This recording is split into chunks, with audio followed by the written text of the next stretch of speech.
बिस्मिल्लाहिर्रहमानिर्रहीम। अस्सलाम वालेकुम। आज मैं आपके साथ शेयर करूंगी मटन स्टीम रोस्ट बनाने की एकदम परफेक्ट और आसान सी रेसिपी। और आज हम इसको पतीले में बनाएंगे जो बहुत ही जूसी और टेंडर सा ये बनकर तैयार होगा। वीडियो पसंद आए तो आप कमेंट करके ज़रूर बताएं कि आपको मेरी ये वाली रेसिपी कैसी लगी है। तो चलिए जल्दी से बनाना शुरू करते हैं। मटन स्टीम रोस्ट बनाने के लिए हमने यहाँ पर मटन लिया है 4 किलो और इस तरह से बड़े से हमने इसके पीसीस बनवा लिए हैं।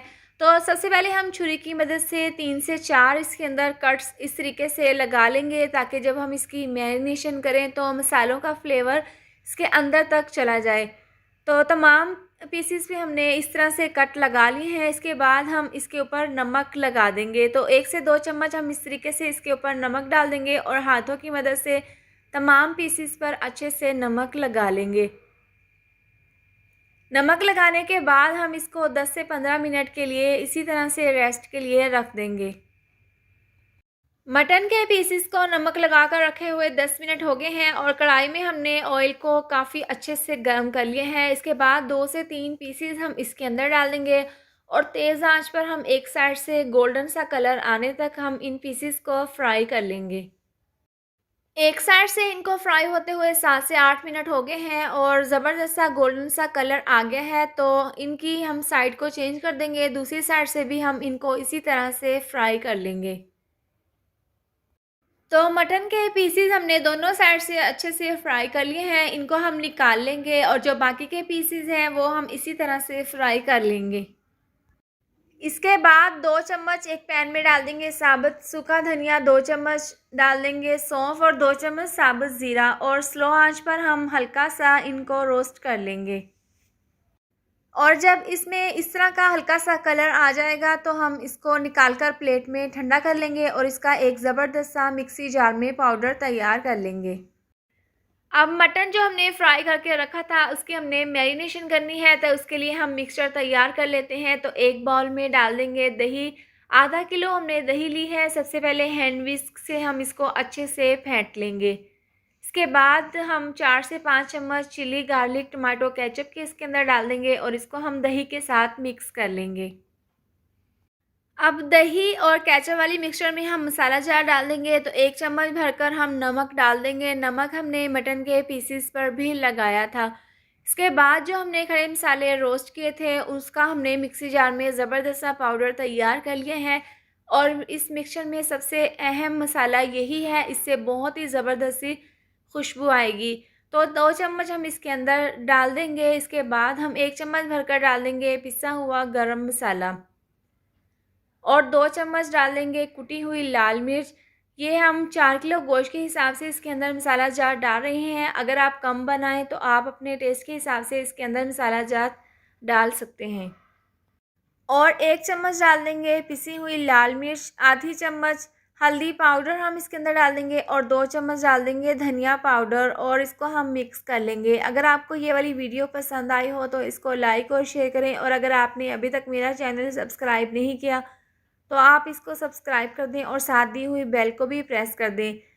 इसके बाद हम 1/4 चम्मच डाल देंगे ज़र्दा फूड कलर की और इसको हम मिक्स कर लेंगे। इससे बहुत ही अच्छा सा कलर आएगा इस मिक्सचर में। तो मिक्स करने के बाद 1 से 2 लेमन का रस हम इसके अंदर निचोड़ देंगे। इससे बहुत ही अच्छा सा फ्लेवर आएगा।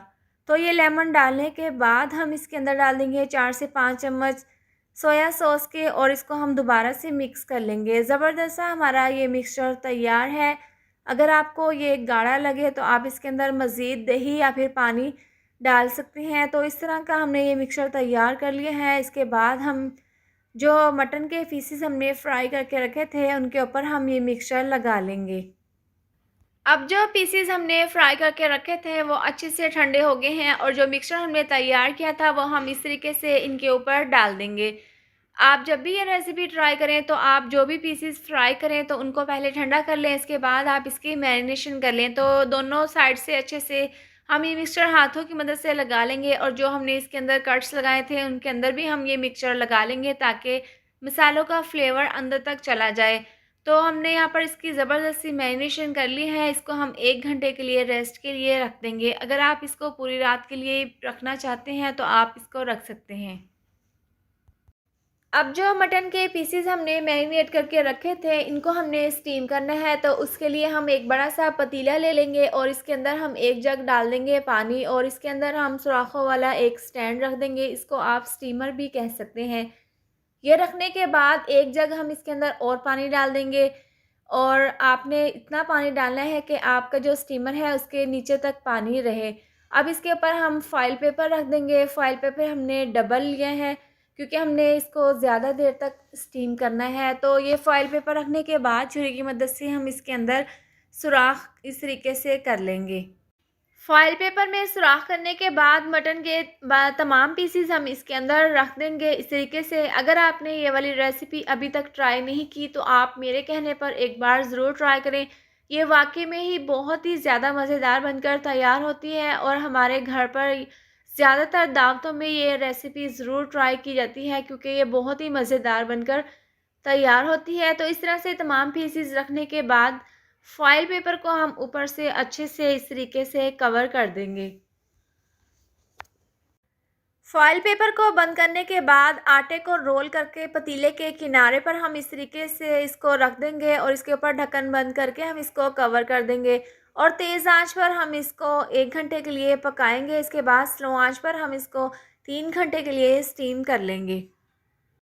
मटन को स्टीम पर रखे हुए 4 घंटे हो गए हैं। ढक्कन हटाकर हम साइड पर रख देते हैं और नीचे से हम चूल्हा बंद कर देंगे। फॉइल पेपर को खोलकर हम चेक कर लेते हैं तो माशाल्लाह से आप इसकी फ़ाइनल लुक देख सकते हैं।